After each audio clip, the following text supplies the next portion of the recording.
یخافون ان یحشروا الی ربہم، کہ انہیں اللہ تعالیٰ کی طرف اکٹھا کیا جائے گا، لیس لہم من دونہ ولی ولا شفیع، اور وہاں جب اللہ تعالیٰ کے سامنے اکٹھا کیا جائے گا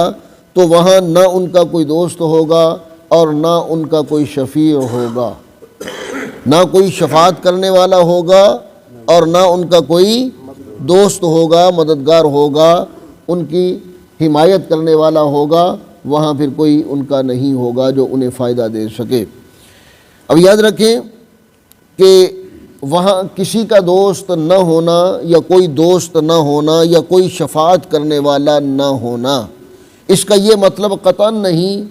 کہ نبی کریم علیہ الصلاۃ والسلام بھی شفاعت نہیں فرما سکیں گے، یا قرآن مجید شفاعت نہیں کرے گا،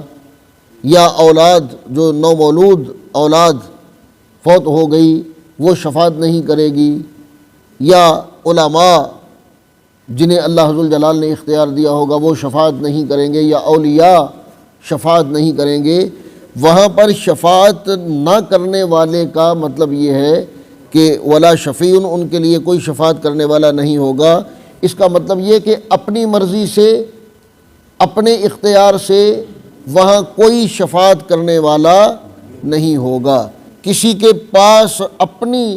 ذات کے طور پر اختیار نہیں ہوگا کہ وہ اللہ تعالیٰ سے کسی کی سفارش کر سکے۔ اگر کوئی سفارش کرے گا، کوئی شفاعت کرے گا تو اللہ ذوالجلال کی اجازت سے کرے گا۔ اللہ تعالیٰ جسے اجازت دے گا، جسے اختیار دے گا شفاعت کا، وہ شفاعت کرے گا، کیونکہ قرآن مجید میں اللہ ذوالجلال نے الا بإذنہ ارشاد فرمایا، من ذا الذی یشفع عندہ الا بإذنہ، کون ہے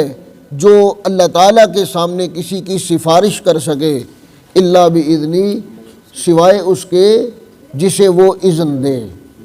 تو اللہ تعالیٰ جسے جسے اذن دے گا، جسے جسے اجازت دے گا، جسے جسے اللہ تعالیٰ حکم دے گا، اختیار دے گا،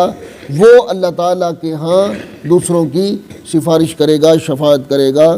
تو اس کا یہ مطلب نہیں ہے کہ کوئی شفاعت کرنے والا نہیں ہوگا، اللہ تعالیٰ کی اجازت سے شفاعت کرنے والے ہوں گے۔ تو فرمایا کہ کافروں کے لیے تو وہاں کوئی شفیع نہیں ہوگا،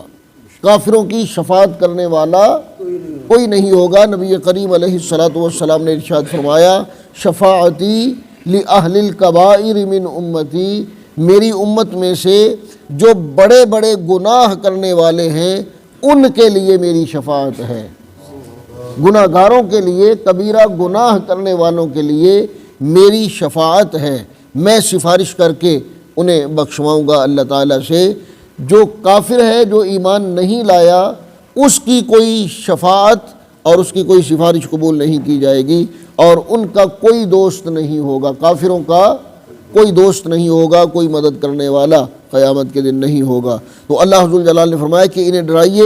اور اس ڈرانے کا مقصد کیا ہے؟ لعلہم یتقون، تاکہ وہ